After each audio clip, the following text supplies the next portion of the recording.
ढोलकपुर नामक गांव में एक बहुत पुराना घर था। उस घर को सब लोग भूतिया और अपशगुनी कहते थे, क्योंकि जो भी वहां रहने आता उनकी किसी न किसी कारण मृत्यु हो जाती। इसलिए वो घर खरीदने के लिए कोई भी तैयार नहीं होता था। एक बार उमेश नाम के आदमी ने उस घर को बहुत ही सस्ते दाम में खरीद लिया और अपने बेटे दीपक के साथ सारा सामान लेकर वहां रहने आ जाता है। घर में आने के 1-2 दिन में ही उमेश को अपने आसपास अजीबोगरीब घटनाएं होने का एहसास होने लगा।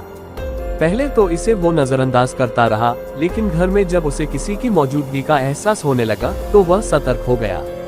एक दिन दीपक दौड़ता हुआ उमेश पास आया और कहने लगा कि वॉशरूम में अचानक पानी बंद हो गया और उसने वहां सफेद कपड़ों में एक औरत को देखा। इतना कहते कहते दीपक अचानक चुप हो गया और उमेश की ओर उंगली दिखते हुए कहने लगा, पापा वो औरत आपके पीछे खड़ी है। इतना कहकर दीपक डर से चीखने लगा। उमेश दीपक को गोद में उठाकर उसी वक्त घर से निकल गया।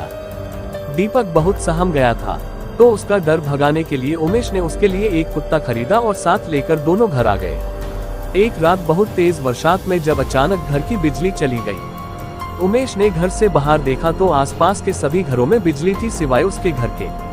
तो उसे लगा कि जरूर पावर सप्लाई में गड़बड़ हुई होगी। इतने में उमेश को दीपक के जोर से चिल्लाने की आवाज आती है। उमेश दौड़ता हुआ टॉर्च लेकर उसके पास जाता है। दीपक को दोबारा से घर में वो औरत दिखाई देती है। दीपक को सहमा देख उमेश उसे अपने साथ बिजली ठीक करने के लिए ले जाता है। उनका कुत्ता भी यहाँ वहाँ देखकर जोर से भौंकने लगा। उमेश को आभास होता है कि कोई उनके पीछे पीछे आ रहा है। पावर हाउस का दरवाजा खोलते ही उमेश को एक लाश दिखाई देती है। लाश देखकर दीपक भी डर के मारे चिल्लाने लगता है। उमेश अपने बेटे को लेकर तुरंत घर से बाहर भागने की कोशिश करने लगता है। घर से बाहर निकलते हुए अचानक उमेश का पैर दरवाजे के पास बनी लकड़ी की बनी सीढ़ियों में फंस जाता है और बहुत कोशिश करने पर भी वह पैर बाहर नहीं निकाल पाता है। दीपक अपने पापा को बाहर खींचने की कोशिश करता है, लेकिन काफी प्रयास करने पर भी उसका पैर बाहर नहीं निकाल पाता है। कोई उपाय न दिखने पर दीपक अपने कुत्ते को लेकर वापस घर के अंदर चला जाता है। तभी वो औरत दीपक को एक कमरे में खींचकर ले जाती है। कुत्ता भी उसके पीछे भौंकते भौंकते उसी कमरे में चला जाता है।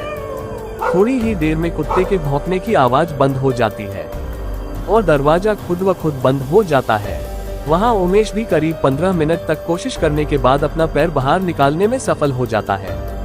उमेश दौड़ता हुआ घर के अंदर जाता है और चारों ओर दीपक की तलाश करता है, लेकिन उसे न तो दीपक और न ही कुत्ते का पता चल पाता है।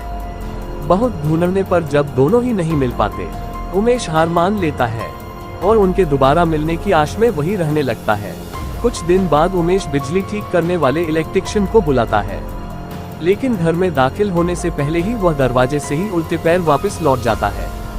उमेश के पूछने पर वो कहता है कि आपके घर में एक औरत, एक बच्चा और एक कुत्ते का भूत दिखाई दे रहा है। इलेक्ट्रिशियन की बात सुनकर उमेश उदास हो जाता है। उसे एहसास हो जाता है कि उसका बेटा अब कभी लौटकर नहीं आएगा, जिसके बाद उमेश वो घर छोड़कर चला जाता है और कभी लौटकर नहीं आया।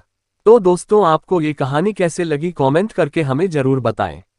आज के लिए इतना ही, फिर मिलते हैं एक नई कहानी के साथ।